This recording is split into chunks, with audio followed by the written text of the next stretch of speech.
Elon Musk hands out $1 million payments. After Wisconsin Supreme Court declines request to stop him, Elon Musk gave out $1 million checks on Sunday to 2 Wisconsin voters, declaring them spokespeople for his political group, ahead of a Wisconsin Supreme Court election that the tech billionaire cast as critical to President Donald Trump's agenda and the future of civilization. "It's a super big deal," he told a roughly 2,000-person crowd in Green Bay on Sunday night, taking the stage in a yellow cheesehead hat. "I will not call it in.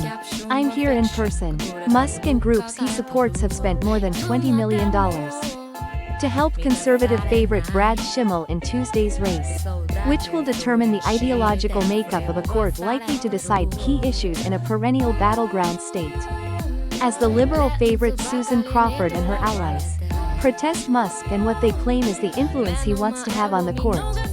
He has increasingly become the focus of the contest. He stated, "I believe this will be important for the future of civilization. It's that significant."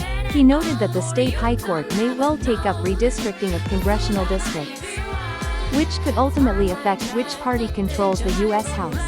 Musk asserted, and if the Wisconsin Supreme Court is able to redraw the districts, they will gerrymander the district and deprive Wisconsin of 2 seats on the Republican side. Then they will try to stop all the government reforms we are getting done for you, the American people.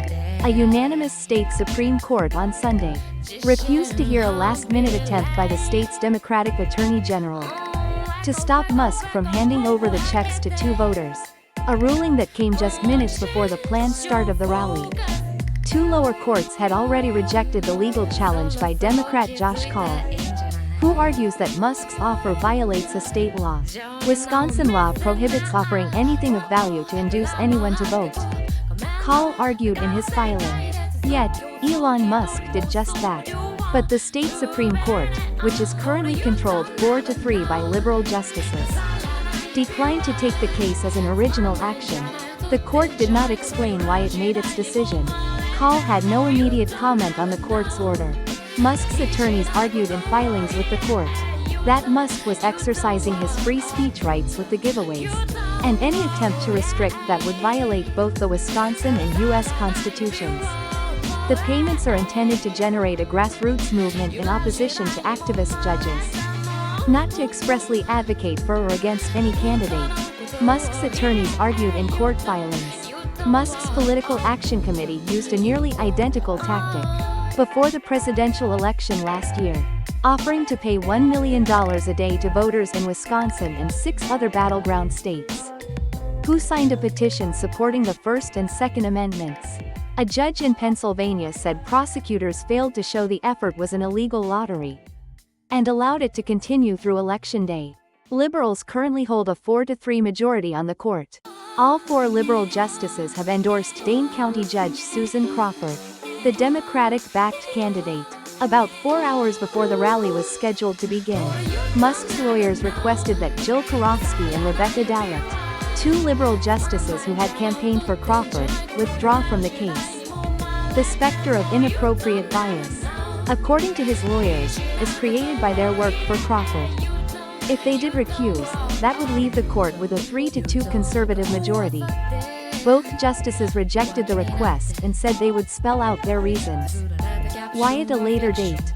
One of the court's conservative justices has endorsed Schimel, who wore a Make America Great Again hat while campaigning Sunday. In an interview with national television, Schimel stated that he has no control over any of the spending from any outside group, whether it be Elon Musk or anyone else, and that Trump's only question was whether he would reject activist judges and uphold the law. "That's exactly what I've committed to anybody, whether it's President Trump, Elon Musk, or any donors or supporters or voters in Wisconsin. That's my promise," Schimel stated on Fox News Sunday. The contest has shattered national spending records for a judicial election, with more than $81 million in spending. It comes as Wisconsin's highest court is expected to rule on abortion rights, congressional redistricting, union power and voting rules that could affect the 2026 midterms and the 2028 presidential election in the state.